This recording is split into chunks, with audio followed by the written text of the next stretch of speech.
అందరికీ నమస్కారం. సంస్కృతి సంపద యూట్యూబ్ ఛానల్ తరపున అందరికీ స్వాగతం. శ్రీమద్ భగవద్గీత ఆధ్యాత్మిక రహస్యాలు అనే శీర్షికలో శ్రీ త్రినాథ్ గారు ధారావాహిక ప్రసంగం చేస్తున్నారు. వారి ధారావాహిక ప్రసంగంలో ఈ రోజు 672వ ప్రసంగం చేస్తున్నారు. శ్రీ త్రినాథ్ గారికి స్వాగతం. నమస్కారం అండి. ఓం శాంతి. శ్రీమద్ భగవద్గీత ఆధ్యాత్మిక రహస్యాలు ఈ యొక్క కార్యక్రమాన్ని వీక్షిస్తున్నటువంటి సోదర సోదరులందరికీ కూడా హార్దిక స్వాగతం, సుస్వాగతం, నమస్కారం.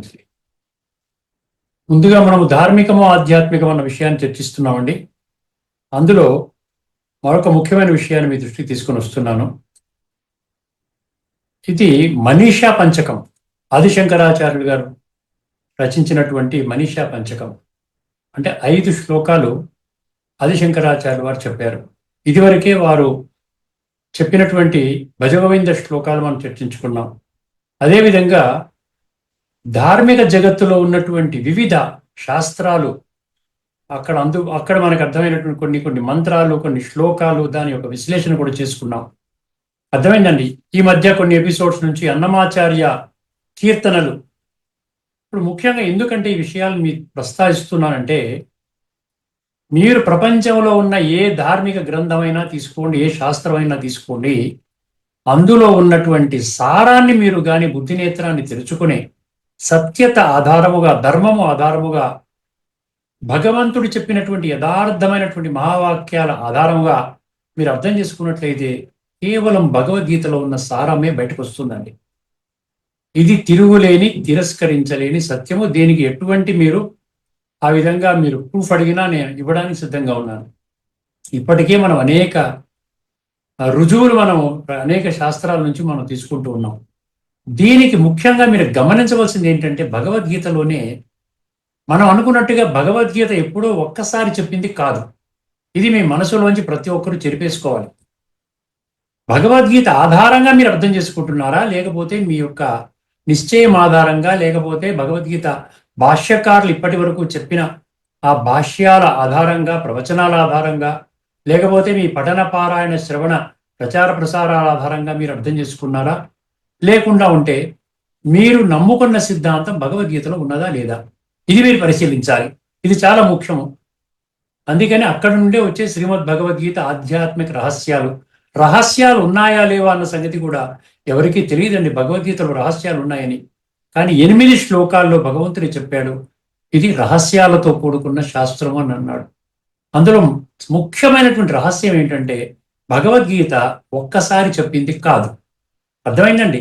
కల్పం అనేది 5000 సంవత్సరాలు. ప్రతి 5000 సంవత్సరాలకి భగవంతుడు కలియుగం యొక్క అంతిమ సమయంలో, సృష్టి యొక్క ఆది సమయంలో దీనిని సంధి సమయం అన్నాడు. ఈ సంధి సమయంలో వచ్చి భగవంతుడు మనకి వర్తమానంలో ఇప్పుడు అదే సంధి సమయం నడుస్తోంది. భగవంతుడు ప్రత్యక్షంగా ఒక మానవ శరీరాన్ని అధిరోహించి, అర్థమైందండి, మానుషీం తనుమాశ్రితం అన్నాడు. చెప్పిన ప్రతి దానికి నేను భగవద్గీత శ్లోకాన్ని మీ ముందు ఉంచుతున్నాను. దయచేసి గమనించండి. ఇది వర్తమానములో ఇప్పుడు నడుస్తున్నటువంటి ఈ ప్రక్రియ 5000 సంవత్సరాల క్రితం నడిచింది. అంతకుముందు 5000 సంవత్సరాల క్రితం నడిచింది. ఈ విధంగా ఈ యొక్క హిస్టరీ రిపీట్స్ ఇట్ సెల్ఫ్ అని అంటాను చూసారా. ఇది నడుస్తూనే ఉంటుంది, ఎటర్నల్. ఎందుకంటే ఆత్మలు అవినాశి, పరమాత్మ అవినాశి, కాలచక్రము అవినాశి. అర్థమైందండి. ఇదే విధంగా మీరు 670 శ్లోకాల పైన, 70 ఎపిసోడ్స్ పైన మనం చర్చించుకున్నాం. అంటే 340 గంటల సేపు మనం చర్చించుకున్నాం భగవద్గీతని, భగవద్గీత సంబంధిత, భగవద్గీత నుండి ఆవిర్భవించినటువంటి ఇతర గ్రంథాల యొక్క సారం కూడా మనం చర్చించుకుంటున్నాం. అర్థమైందండి. అందుకనే మళ్ళీ సత్యత్రేతాయుగాల్లో ఎటువంటి జ్ఞానం ఉండదు. ఇది కలియుగం యొక్క అంతిమ సమయమో, కృతయుగం యొక్క ఆరంభ సమయంలో భగవంతుడు ప్రత్యక్షంగా ఒక మానవ దేహాన్ని అధిరోహించి భగవంతుడు మనకిస్తున్నటువంటి జ్ఞానము. మళ్ళీ సత్యత్రేతాయుగాల్లో ఉండదు. అందుకనే భగవంతుడు ఏమంటున్నాడు, స ఏవాయమయాతి అద్య యోగ ప్రోక్త పురాతన అంటున్నాడు. నేను ఇప్పుడు చెప్పే జ్ఞానము ఇదివరకు కల్ప క్రితము చెప్పినటువంటిది. అర్థమైందండి.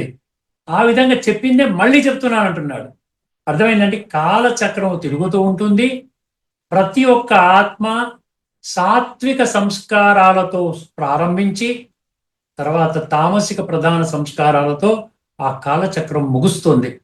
ఎవరైతే వారి సంస్కారాలని తామసిక ప్రధాన సంస్కారాలుగా ఉన్నటువంటి వర్తమాన సంస్కారాలని రాజయోగం అనే ప్రక్రియ ద్వారా భగవంతుడు చాలా సింపుల్గా రాజయోగం అనే ప్రక్రియని ప్రవేశపెట్టడం జరిగింది. రాజయోగం అంటే స్వయాన్ని ఆత్మగా అర్థం చేసుకుని అనుభూతి చేసుకుని ఆ యొక్క అస్తిత్వాన్ని ఉనికిని కనిపెట్టి అనుభవంలోకి తీసుకొని వచ్చినట్లయితే పరమాత్మ యొక్క సాంగత్యం లభిస్తుంది. దాని ద్వారా పరమాత్మలోని గుణాలు శక్తులు మనలో ప్రవహిస్తాయి. అర్థమైందండి. తర్వాత అందుకని 4వ అధ్యాయంలో 3వ శ్లోకంలో ఇది చెప్పాడు. తర్వాత 4వ అధ్యాయంలోని 4వ శ్లోకంలో ఏవం పరంపరా ప్రాప్తమిమం రాజర్షయో విదు సకాలేనయ మహతా యోగో నష్ట పరంతప. తర్వాత ఏ రాజయోగ ప్రక్రియ ఇప్పుడు సంధికాలములో సంగమ యుగములో చెప్పినటువంటి రాజయోగము తర్వాత ఏముంది నష్టమవుతుంది అన్నాడు. ఎక్కడ నష్టమవుతుంది? 2 యుగాలు అరకల్పము నష్టమవుతుంది. అరకల్పములు ఎటువంటి జ్ఞానం ఉండదు, ఎటువంటి భక్తి ఉండదు, ఎటువంటి పూజలు పునస్కారం ఉండవు. అందరూ సమృద్ధిగా ఉంటారు. అందరూ కూడా ఆత్మిక స్థితిలో ఉంటారు. అర్థమైంది? అక్కడ పరమాత్మ అవసరం కూడా లేదు. ఇప్పుడు చేసినటువంటి కర్మ అనుసారంగా అక్కడ ఫలాన్ని అనుభవం చేస్తున్నారు. అర్థమైంది? అందుకనే ఇప్పుడు కల్పము చెప్పినటువంటి ఇదే జ్ఞానం 100% యాక్యురేట్ జ్ఞానము. దీని ఆధారముగా ద్వాపర యుగం నుండి భక్తి ప్రారంభమైనటువంటి నేపథ్యంలో ద్వాపర యుగం నుండి ఎవరైతే వచ్చారో ఋషులు మునులు 2500 సంవత్సరాల క్రితం అరకల్పము అంటే 5000 సంవత్సరాలు కల్పం అనుకుంటే 2500 సంవత్సరాలు అరకల్పము. అక్కడ నుండి వచ్చినటువంటి ఋషులు మునులు ఎవరైతే విశిష్ట వ్యక్తులు మనం ఈ రోజున చూస్తున్నామో వాళ్ళందరికీ జ్ఞానం ఏ జ్ఞానం ఆధారం అండి? సంగమ యుగములో పరమాత్మ సృష్టిపై అవతరించి ఒక సాధారణ వృద్ధ మానవ శరీరంలో ప్రవేశించి చెప్పినటువంటి శ్రీమద్ భగవద్గీత ఆధారము. అందుకనే మీరు ఏ శాస్త్రమైనా తీసుకోండి, మీకు ఛాలెంజ్ చేస్తున్నాను నేను. ఇదే జ్ఞానం మనకు వస్తుంది బయటికి. అర్థమైందండి? ఇదే జ్ఞానం. ఎంత పెద్దవాళ్ళైనా దేహదారులే. పరమాత్మనే. పరమాత్మని మించి దేహదారులు ఉండరండి. వాడు ఎంత గొప్పవాళ్ళైనా సరే భగవంతుడు చెప్పినటువంటి జ్ఞానం ఆధారంగానే వారి యొక్క ప్రవచనాలు కానివ్వండి, వారి యొక్క రాసినటువంటి వ్రాతలు కానివ్వండి, వారు చేసిన ఉపన్యాసాల ఆధారంగా ఈ ప్రజల్ని చైతన్యం చేస్తూ ఉన్నారు. ద్వాపర యుగం నుండి భక్తి ప్రారంభమైనప్పటి నుండి ఇప్పటి వరకు కూడా. అర్థమైందండి? మళ్ళీ ఇప్పుడు కలియుగం యొక్క అంతిమ సమయంలో పరమాత్మ మళ్ళీ ఇదే జ్ఞానాన్ని మళ్ళీ పునః రిపీట్ చేస్తున్నాడు. ఎందుకు రిపీట్ చేస్తున్నాడు? అక్కడ గీతలో 4వ అధ్యాయం 7వ శ్లోకంలో ఏం చెప్పడం జరిగింది? యదాయదాహి ధర్మస్య. ఎప్పుడైతే ధర్మం పాతాళానికి వెళ్ళిపోతుందో, అధర్మం ఉత్థానవస్థకు వెళుతుందో, అక్కడ ఎటువంటి మార్గంలో కూడా యథార్థాన్ని మనం గమనించేటువంటి స్థితి లేదో, ప్రతి ఒక్కరు కూడా బుద్ధినేత్రాన్ని మూసుకొని అంధవిశ్వాసములో జీవితాన్ని గడుపుతారో, అప్పుడు వారికి పునః చక్కటి సత్యమైన మార్గాన్ని చెప్పడానికి నేనే అవతరిస్తాను గీతలో చెప్పాడు. అది కల్పము నేను వస్తాను అని చెప్పాడండి. మీ ముందు నేను ఒక 2 శ్లోకాలు ఉంచబోతున్నాను. అది తర్వాత మీరు చదువుకోండి. ఇప్పటికే మనం చాలా క్షుణ్ణంగా మనం చర్చించుకున్నాం. అది 9వ అధ్యాయంలోని అర్థమైన 9వ అధ్యాయంలోని 8వ శ్లోకం అండి. 9వ అధ్యాయంలోని 8వ శ్లోకము తర్వాత 8వ అధ్యాయంలోని 19వ శ్లోకం రాసుకోండి. అంటే నేను కల్పము వచ్చి చెబుతాను. మీరు పూర్తిగా దేహాభిమానంలో పడిపోయి కుళ్ళిపోయి ఇంకా బాగుపడడానికి ఎటువంటి మార్గం లేనప్పుడు మీ యొక్క పరమాత్మ అంటే మీ యొక్క ఆత్మజ్ఞానమే లేదు. ఆత్మల తండ్రి పరమాత్మ జ్ఞానం ఎక్కడి నుంచి ఉంటుంది చెప్పండి? పరమాత్మని తండ్రిని మర్చిపోయినప్పుడు నేనే పునః వచ్చి నా పరిచయాన్ని మీ పరిచయాన్ని రాజయోగ ప్రక్రియ ద్వారా సమూలంగా సంపూర్ణమైనటువంటి ఆధ్యాత్మిక జ్ఞానం మీకు చెప్తాను. అది ఒకసారి చూడండి. ఈ శ్లోకాలు వినండి. 9వ అధ్యాయంలోని 8వ శ్లోకం.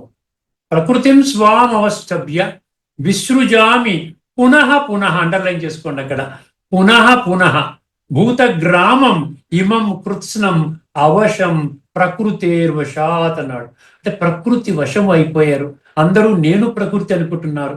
ప్రకృతి నా యొక్క దాసి అనుకోవటం లేదు. ప్రకృతి వశమైపోయి వాళ్ళు ఏం చేస్తున్నారండి? వశము తప్పుతున్నారు.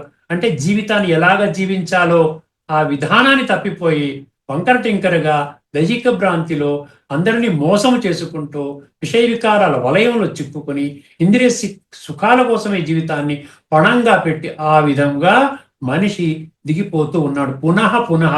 అందుకని చూసారా భగవద్గీతలో ఈ పుస్తకంలో ఇచ్చినటువంటి అర్థాన్ని మీకు చదువుతాను నేను, ఒకసారి వినండి. తమ తమ స్వభావ వశమున పరతంత్రమయ్యున్న, తమ తమ స్వభావ వశమున పరతంత్రమయ్యున్న భూత సముదాయమును, భూత సముదాయం అన్నారా, ఏదైనా ఒక ధర్మానికి చెందినటువంటి సముదాయం ఉన్నారా? భూత అంటే 850 కోట్లు వర్తమానంలో ఈ భూమండలంపై ఉన్నటువంటి వాళ్ళు. భూత సముదాయమును నా ప్రకృతిని ఆశ్రయించి, నా ప్రకృతి అంటే ఏంటి? తనకంటూ సొంత ప్రకృతి లేదు, ఒక మనిషి శరీరాన్ని అధిరోహించాడు. అది ఎక్కడుంది? 9వ అధ్యాయంలో 11వ శ్లోకంలో ఉంది. దీని తర్వాతనే 2 శ్లోకాల తర్వాత ఉంటుంది. ఇది 9లో మనం 9, 8 చర్చించుకుంటున్నాం. 9, 10, 11 తీస్తే 11వది అవజానంతిమ మూఢ అన్నాడు. నేను ఈ విధంగా ప్రకృతిని ఆధారం చేసుకుని నేను సృష్టి మీద అవతరిస్తాను, ఒక మనిషి శరీరం ఆధారంగా చేసుకుని వారికి ప్రజాపిత బ్రహ్మాన్ని నామధేయం చేస్తాను, వారి ద్వారానే పునః, ఇక్కడేమన్నాడు? పునః పునః అన్నాడు. భూత సముదాయమును నా ప్రకృతిని ఆశ్రయించి మాటి మాటికి అన్నాడు, మాటి మాటికి వాటి కర్మానుసారము సృజించుచున్నాను. ఈ ముఖ్య విషయం అర్థం చేసుకున్నారనుకోండి, మనకు అప్పుడు అర్థమవుతుంది ఎందుకు ఈ ధర్మశాస్త్రాల్లో చెప్పినటువంటి విషయాలు, అదేవిధంగా విశిష్ట వ్యక్తులు, చాలా పవిత్రమైనటువంటి గురువులు ఎవరైతే ద్వాపరయుగం నుంచి వచ్చినటువంటి వాళ్ళు ఎవరైతే ఉన్నారో ఇదే విషయాన్ని వాళ్ళు చెప్తున్నారు అంటే దీనికి ఆధారము పరమాత్మ సంగమ యుగంలో చెప్పినటువంటి విషయం. అదేవిధంగా 8వ అధ్యాయంలోని 19వ శ్లోకం, 8వ అధ్యాయంలోని 19వ శ్లోకం కూడా ఇదే విషయాన్ని చెప్తుంది. భూతగ్రామ సవేవాయం భూత్వా భూత్వా ప్రళీయతే అన్నాడు. భూత్వా భూత్వా అంటే ఏంటి? మరలా మరలా ప్రళీయతే రాత్రి ఆగమే అవశ పార్థ ప్రభవత్యగరహరాగమే. ఇక్కడ అహోరాత్రు అంటారు. అహ అంటే పగలు, బ్రహ్మ పగలు అంటే సత్య త్రేతాయుగాలు, రాత్రి ఆగమే అంటే ద్వాపర కలియుగాలు. ఇక్కడ ఇది ఈ విధంగా తిరుగుతుంటుంది. ఇందులో ఉన్నటువంటి విషయాన్ని మళ్ళీ మీకు అర్థం చేయిస్తే, ఓ పార్థ, ఈ భూత ప్రాణి సముదాయము ప్రకృతి వశమున మాటి మాటికిని ఉత్పన్నమగుచుండును. మాటి మాటికిని, అక్కడ కూడా మాటి మాటికిని అన్నాడు, పునః పునః అన్నాడు, ఇక్కడ భూత్వా భూత్వా అన్నాడు. ఆ రాత్రి ప్రారంభ కాలమున లీనమగుచుండును అంటే కలియుగం యొక్క అంతిమ సమయంలో అందరూ వెళ్ళిపోతారు, లీనమైతే పరంధామానికి వెళ్ళిపోతారు. వాళ్ళ కర్మానుసారంగా ఇంకా నూతన యుగం ప్రారంభం కాకపోతే కర్మానుసారంగా మళ్ళీ వాళ్ళు జన్మ తీసుకుంటారు ఇదే భూమండలంపై. అర్థమైందండి? రాత్రి ఆగమే అవశ పార్థ ప్రభవత్యహరాగమే. రాత్రి ప్రారంభ కాలమున లీనమగుచుండును, పగటి ప్రారంభ కాలమున ఉత్పన్నమగుచుండును. ఇది అర్థం చేసుకుంటే మీకు మిగతా విషయాలన్నీ స్పష్టంగా అర్థమవుతాయి. అందుకనే భూయ అనే పదము చాలా శ్లోకాల్లో వస్తుంది. పరం భూయ ప్రవక్ష్యామి జ్ఞానానాం జ్ఞానముత్తమం. పరం భూయ అంటే మరల. ఈ భూయ అనే పదము ఈ విషయాన్ని మనం మర్చిపోయాము. కేవలం భగవద్గీత ఒక్కసారి చెప్పింది కాదండి. ఈ విషయాన్ని ప్రతి ఒక్కరూ కూడా, ముఖ్యంగా తత్వము ఆధారంగా ఎవరైతే పరమ సత్యాలని, నిగూఢ సత్యాలని, ఈ యొక్క సత్యమైన ఆధ్యాత్మిక జ్ఞానం విజ్ఞానాన్ని ఎవరైతే పరమాత్మ ఇప్పుడు వర్తమానుడు చెప్తున్నారో ఆ యొక్క జ్ఞాన విజ్ఞానాల ఆధారంగా తమ యొక్క జీవితాన్ని ఎవరైతే ఉద్ధరించుకోవాలనుకుంటున్నారో ఈ విషయాన్ని గుర్తుంచుకోండి. గీత కల్పకృతం ప్రతి కల్పము కల్పాది అందు భగవంతుడు వచ్చి ఈ యొక్క జ్ఞానాన్ని చెప్తున్నాడు. దాని ఆధారంగానే మనుషులు ఆత్మజ్ఞానం పొంది పరమాత్మ తత్వాన్ని అర్థం చేసుకుని వాళ్ళు ఆ విధంగా సత్యత్రేతాయుగాల్లో శ్రేష్టమైన జన్మలు తీసుకుంటున్నారు. అర్థమైందండి? ఈ యొక్క విషయాన్ని గుర్తుపెట్టుకోండి. మనం ఏం చేద్దాం, ఇక్కడ ఈ చర్చను ఇక్కడే మనం ఫుల్ స్టాప్ పెట్టి తదుపరి ఎపిసోడ్లో నేను మీ దృష్టికి ఆదిశంకరాచార్యులు గారు ఏ విధంగా ఆత్మజ్ఞానం పొందారు, ఆదిశంకరాచార్యులు గారు ఏ విధంగా ప్రభావితం అయ్యారు ఆత్మజ్ఞానం పొంది, తర్వాత ఆత్మజ్ఞానం పొందిన వెంటనే ఆయన 5 శ్లోకాలు వారి ముఖారవిందం నుంచి వెలువడ్డాయి. దాన్నే మనీషా పంచకం అని అన్నారు.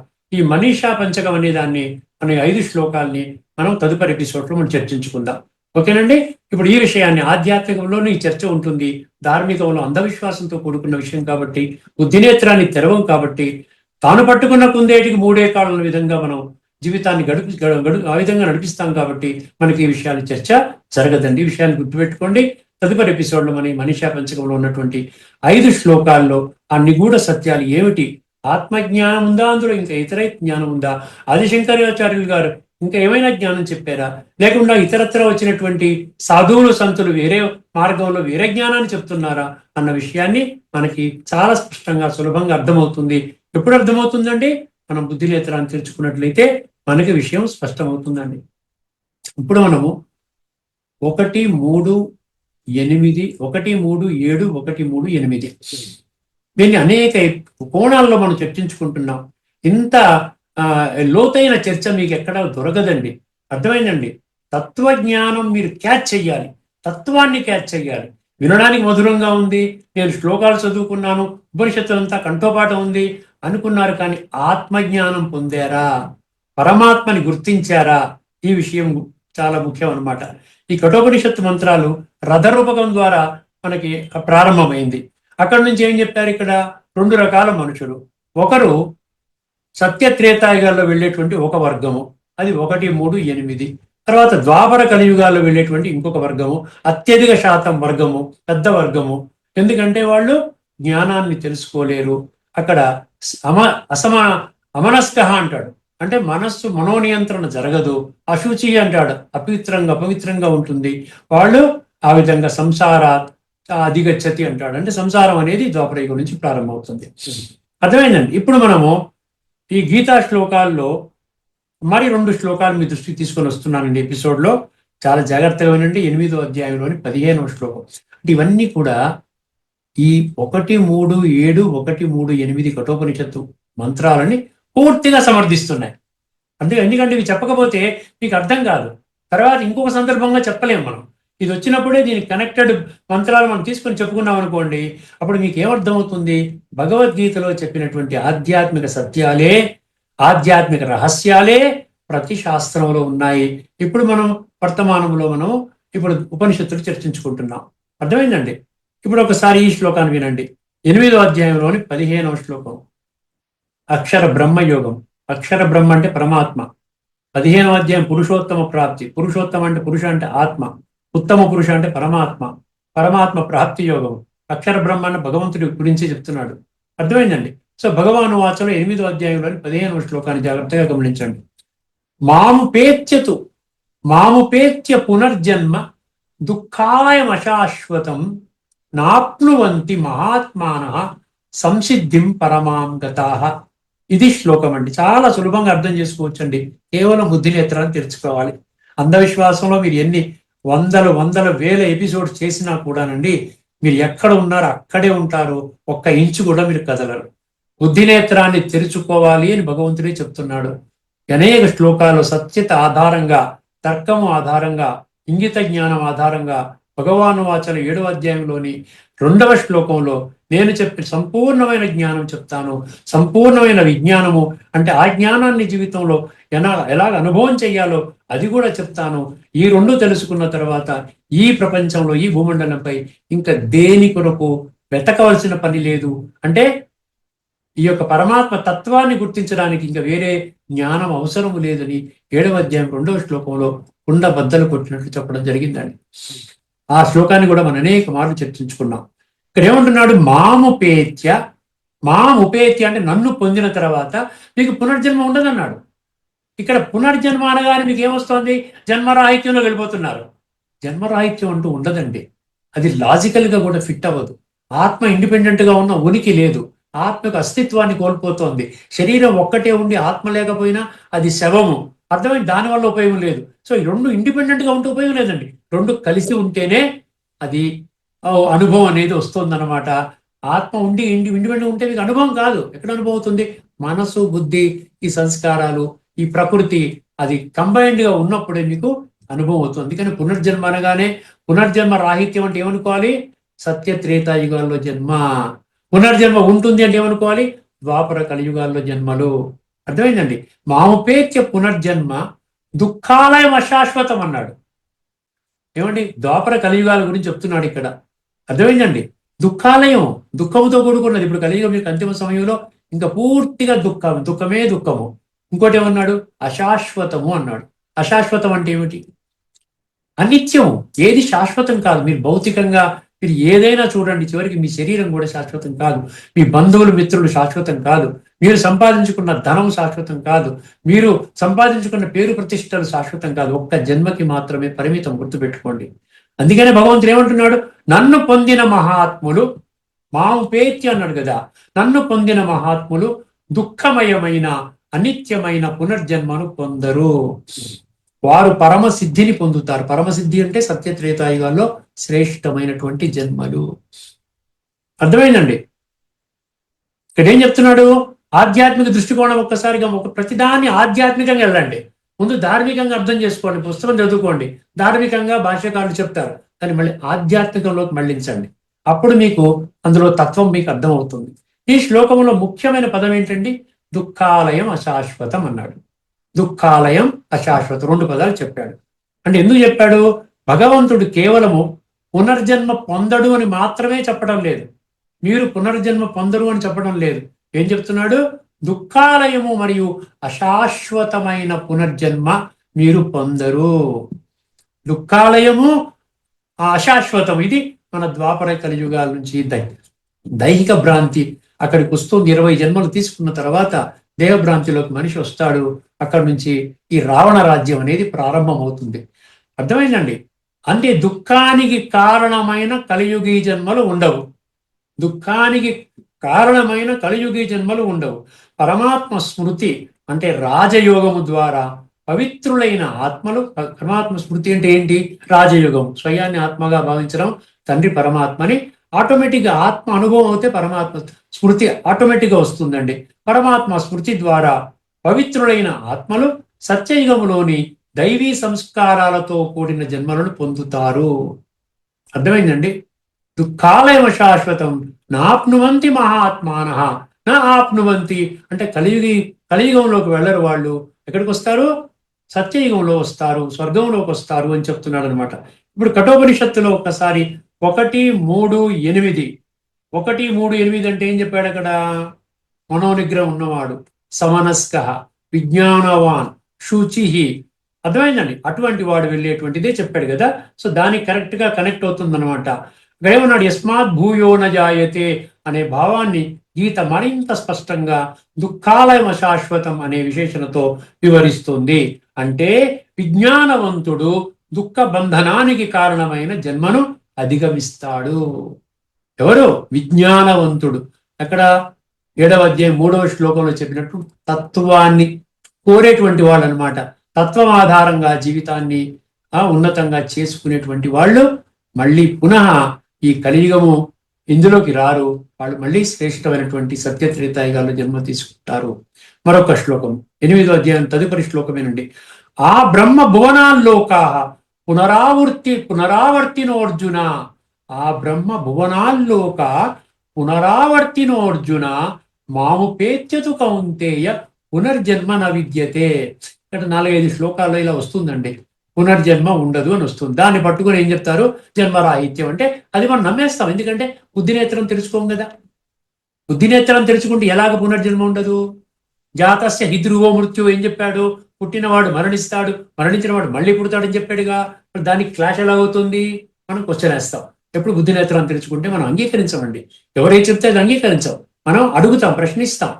అర్థమైందండి? మాముపేత్యతు కౌంతేయ పునర్జన్మన విద్యతే. బ్రహ్మలోకం వరకు సమస్త లోకాలండి. ఇక్కడ 14 లోకాలు చెప్తాడు మామూలుగా, అది కూడా నేను వివరిస్తాను. దానిలో ఉన్న తత్వాన్ని కూడా మనం తెలుసుకుంటే అర్థమవుతుంది. అర్థమైందండి? 14 లోకాల గురించి చెప్తారు. అందులో 7 ఊర్ధ్వలోకాలు, 7 అధోలోకాలు అంటారు. అర్థమైందండి? ఇప్పుడు ఆ లోకాల గురించి మనం తర్వాత చర్చించుకుందాం. 14 లోకాలు కావాలంటే ఒక ఎపిసోడ్లో మొత్తం వివరిస్తాను ఈ తత్వాన్ని. అదే బ్రహ్మలోకం వరకు ఉన్న సమస్త లోకాలు ఏమంటున్నాడు, పునరావృత్తికి లోబడినవే. పునరావృత్తి నాడు అర్జున అంటే ఏంటి, మళ్ళీ మీరు ఆ చక్రంలో తిరుగుతూనే ఉంటారంటే ద్వాపర కలియుగాల్లో తిరుగుతూ ఉంటారు. అర్థమైందండి? సత్యత్రేతాయుగాల్లో రారు. అందుకనే బాధలు, కష్టాలు, దుఃఖాలు ఉన్నాయి కాబట్టి మాకు జన్మ వద్దు బాబు అని బాధపడతారనమాట. అది కారణం ముఖ్యంగా గమనించవలసింది. ఎక్కడైతే సత్యత్రేతాయుగాల యొక్క జన్మని టేస్ట్ చేస్తారో అక్కడ జీవితం ఎలాగుంటుంది, ఆత్మ చింతనతో యథా రాజా తదా ప్రజలాగా దివ్య గుణాలతో దివ్య శక్తులతో అందరూ ఒక కుటుంబం లాగా ఎలాగుంటారో తెలుసుకున్నారనుకోండి, వాళ్ళు ఏమనుకుంటారో అద్భుతం అండి, అమోఘం, మాకు జన్మ రాహిత్యం కాదు కావాల్సింది, శ్రేష్టమైన మాకు జన్మ కావాలని కోరుకుంటారు. అర్థమైందండి? అందుకని అవన్నీ పునరావృత్తికి లోబడినటువంటి ద్వాపర కలియుగాల్లోకి వస్తారు. కానీ పరమాత్మనైన నన్ను పొందిన వారికి పునర్జన్మ ఉండదు. మాము పేత్యతు కౌంతేయ పునర్జన్మ నా విద్యతే. ఇక్కడ అర్థం చేసుకోవాల్సిన విషయం మనం లోతైన తత్వంలోకి వెళ్ళాలి. పునర్జన్మ ఉండదు అంటే ఏదేదో ఆనందపడటం కాదది. అది యాక్చువల్గా అది కరెక్ట్ కూడా కాదని, పునర్జన్మ ఉండడం కాదని కూడా కరెక్ట్ మనం చర్చించుకున్నాం. కానీ పరమాత్మనైన నన్ను పొందిన వారికి పునర్జన్మ ఉండదు. ఇక్కడ ఇది భాష్యంలో చెప్పినటువంటిది. యథార్థంగా ఆ శ్లోకాన్ని మీనింగ్ తీసుకుంటే వచ్చింది. ఇప్పుడు కొంచెం ఆధ్యాత్మిక కోణంలో వెళదామండి. ప్రతి దానికి ఆధ్యాత్మిక కోణం ఉన్నది. ఆధ్యాత్మిక కోణంలో వెళ్ళినప్పుడే మనకి తత్వం ఆధారం అవుతుంది, అర్థమవుతుంది. ఈ శ్లోకము సృష్టి చక్రము నుండి శాశ్వతముగా బయటపడడాన్ని సూచించడము కాదు. సృష్టి చక్రంలో నుండి సత్యత్రేతా ద్వాపర కలి అనేటువంటి ఈ సృష్టి చక్రం నుంచి బయటకు వచ్చేయమండి. మనం ఆ సృష్టి చక్రంలోనే ఉంటాం. 2 యుగాలు పునర్జన్మ రహితము, 2 యుగాలు పునర్జన్మ సహితము. ద్వాపర కలి యుగాలు పునర్జన్మ రహితం అంటే అక్కడ ఆత్మచింతనలో ఉంటాం కాబట్టి జనన మరణ చక్రం అనేది అనుభవం కాదు. కాబట్టి పునర్జన్మ రాహిత్యం అంటే సత్యత్రేతాయుగాలను అర్థం చేసుకోవాలి. అర్థమైందండి. ఈ శ్లోకము సృష్టి చక్రం నుండి శాశ్వతముగా బయటపడడాన్ని సూచించడం కాదు. పరమాత్మను పొందిన స్థితిలో అజ్ఞాన బంధనానికి కారణమైన జన్మ ఉండదు. అజ్ఞాన బంధనానికి కారణమేంటి? కలియుగంలో జన్మలు, ద్వాపర యుగంలో జన్మలు. దాన్ని అందుకనే బ్రహ్మ రాత్రి అన్నాడు గీతలో 8వ అధ్యాయంలో. అర్థమైంది. దాని బ్రహ్మ పగలు, సత్యత్రేతాయుగాన్ని అన్నాడు. అదే దీని స్వర్గము, దాని నరకము. ఆ విధంగా అర్థమైందండి. అందుకని ఇక్కడ ఏమంటున్నాడు? ఇక్కడ ఆత్మ తన పవిత్ర స్వరూపములో పరంధామములో ఉంటుంది. చాలా జాగ్రత్తగా వినండి. లోతైన తత్వం అర్థం చేసుకోవాలంటే బుద్ధినేత్రం కరెక్ట్గా తెలుసుకొని సత్యాన్వేషణకు తపన పడాలన్నమాట. చక్కటి జీవితం పొందడానికి భగవంతుడు చెప్తున్నట్టు విషయాల్ని అర్థం చేసుకోవడానికి తపన పడాలి. మిగతా విషయాలకి ప్రాముఖ్యత ఇవ్వకూడదండి. అర్థమైంది. భౌతిక సాధనాలు, సుఖ సాధనాలు ఇవన్నీ అనుభవించాం.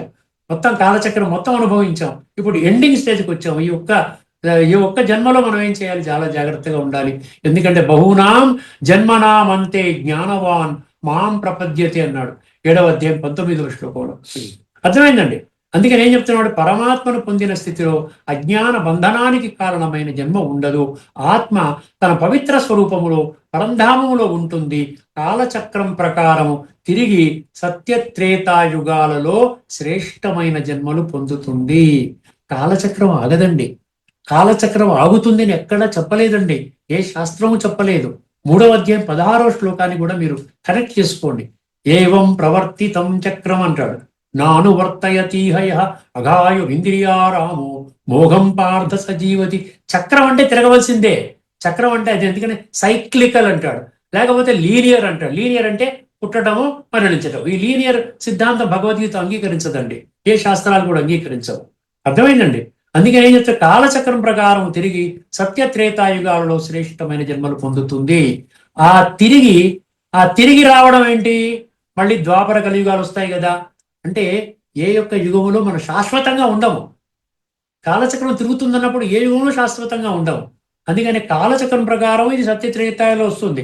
తిరిగి రావడం అంటే కర్మ బంధన ఫలితము కాదు. తిరిగి మళ్ళీ వస్తున్నాము, మళ్ళీ ద్వాపరయుగంలో వస్తున్నాము అంటే ఇది కాలచక్ర బంధనము కాదంట. కర్మ బంధన ఫలితము కాదు, కాలచక్ర ధర్మము.